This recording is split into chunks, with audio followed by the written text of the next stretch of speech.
अजब रमा राघवची जोडी।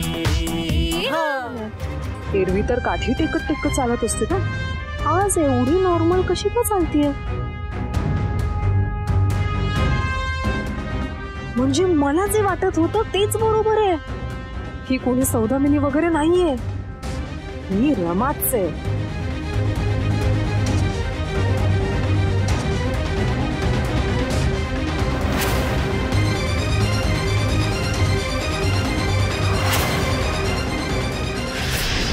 तू आता सौदामिनी आहेस, be alert, be alert.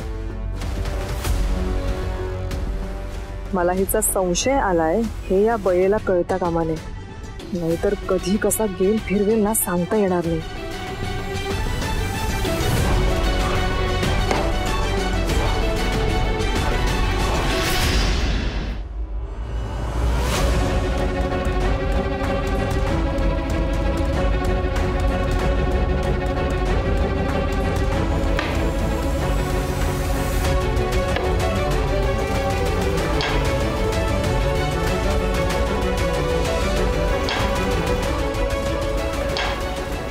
Miss Rama Paranjpe, तुझा खेळ संपलाय आता। एवढे दिवस तू सौदामिनीचं सोंग घेऊन सगळ्यांना फसवत होतीस ना, पण आता तुझा खरा चेहरा मी सगळ्यांसमोर आणणार आहे। नाही वा गिरी, शिल्पा तुम्हाला काय वाटतं माहितीये का, आपली श्रीमंती बघून यांना आपली रमा सोन म्हणून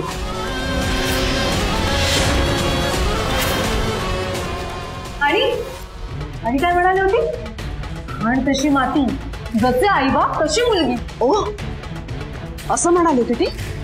हो, माझ्या सामाला हाताशी धरून हा घाणेरडा खेळ खेळलास ना माझ्याशी। नाही पण तुझ्याशी बोलण्यात काहीच अर्थ नाहीये। रमालाच भेटून काय तो सोक्ष मोक्ष लावायला हवा।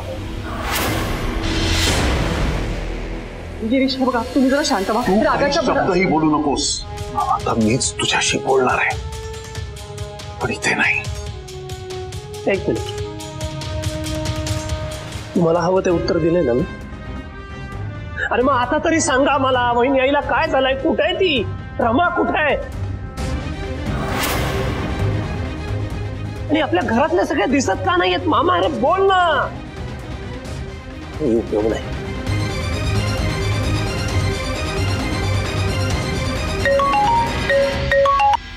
हॅलो, कुठे आहेस तू? बरोबर, हा झालं, वेळेवर पोहोचलास बाबा। थांब, आम्हीच येतो तिकडे। चल, पण आता मलाच काहीतरी केलं पाहिजे।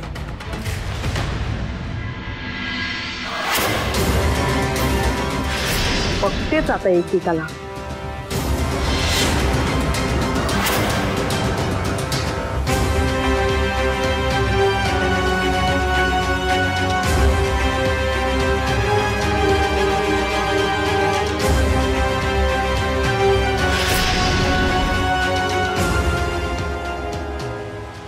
आई, अहो अश्विनी बघितलं का माहिती, ते आत का गेले?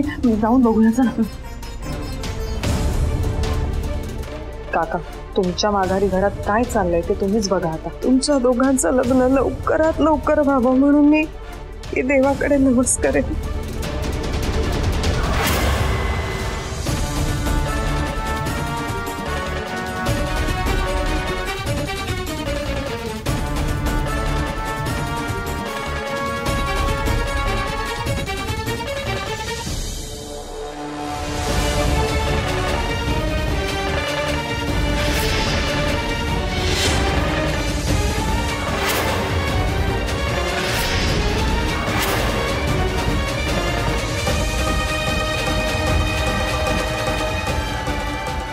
अश्विनी, ताबडतोब शालिनीला फोन दे। करणार आहे आता तर माझी एकच इच्छा, रमा आणि राघव एकत्र यायला हवे।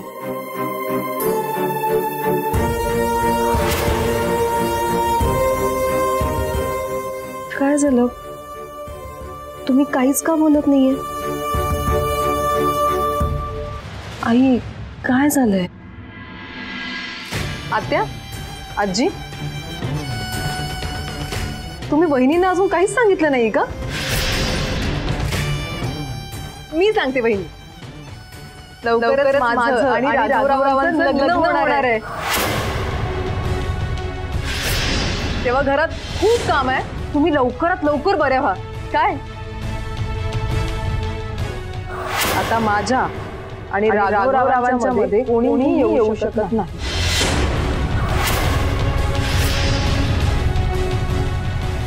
आई, आई कुठे आहात तुम्ही? राघव, आजी, बाहेर या ना प्लीज. मी आता इथे कशाला आली? तुझी इथे येण्याची हिम्मतच कशी झाली मी म्हणतो. हे बघा मामा, आपल्यात जे काही वाद आहेत ते आपण नंतर बोलू. मी आता फक्त पूजा वहिनींसाठी हाय प्रोटीन सूप आणि फ्रुट्स घेऊन आले. हे तेवढंच मला द्यायचं. उचल उचल उचल आधी ते. त्याला आपलं दुःख, आपले प्रॉब्लेम काय नाही दिसत आहे. तो परत परत आपली परीक्षा का बघतोय?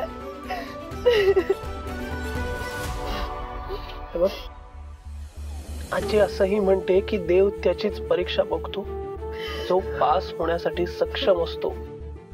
आणि आपण मुळात याला परीक्षा म्हणून बघायलाच नको ना. म्हणजे आपण ह्याला संधी म्हणूयात. आपलं नातं अजून घट्ट करण्याची देवानी दिलेली एक संधी. आणि तू एक गोष्ट नोटीस केलीस? आतापर्यंत आपल्या आयुष्यात जेव्हा जेव्हा अडचणी आल्या तेव्हा तेव्हा आपण फक्त एकमेकांच्या जवळच येत गेलोय. आणि मला खात्री आहे एक ना एक दिवस आपण कायमचे एकमेकांच्या जवळ येणार होतो. राघव, हे तुझं प्रेडिक्शन आहे. नाही रमा, हा विश्वास आहे माझा. एखाद्या गोष्टीबद्दल मनापासून ठामपणे वाटणारा विश्वास.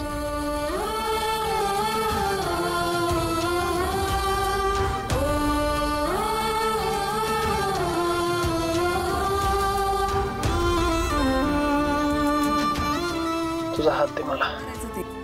पण आई, मी यांना शब्द दिलाय ना, तो तर मला पाळावाच लागेल. शालिनी, तुझ्यासाठी काय महत्वाचं आहे हे तू ठरव.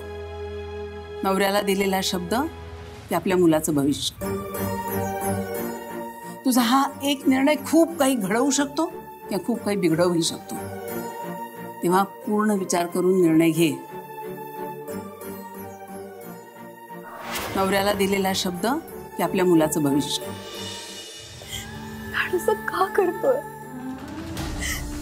ते लोक उद्या येणार आहेत म्हणजे आता काहीच करता येणार नाहीये का? राघवला कसं सांगू की राणने मला इथे रूम मध्ये लॉक केलं, माझ्याकडे फोन नाहीये. काय करू, कसं सांगू? God, please help me. Please call.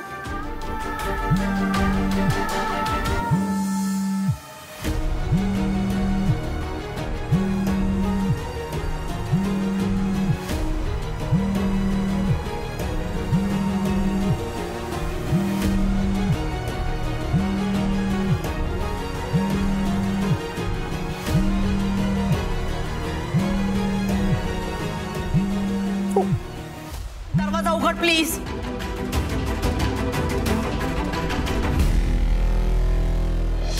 Rama, दरवाजा उघड. काय चाललंय तुझं?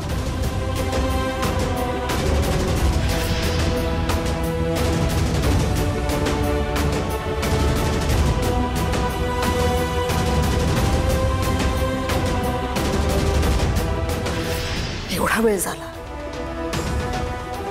आतून काहीच आवाज नाही येत.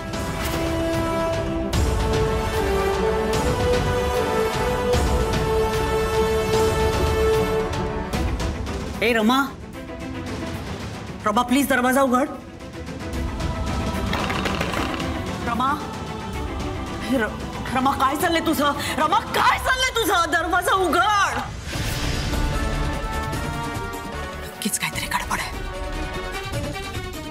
रमा, रमा तू आत काय करतेस याचा अंदाज आलाय मला.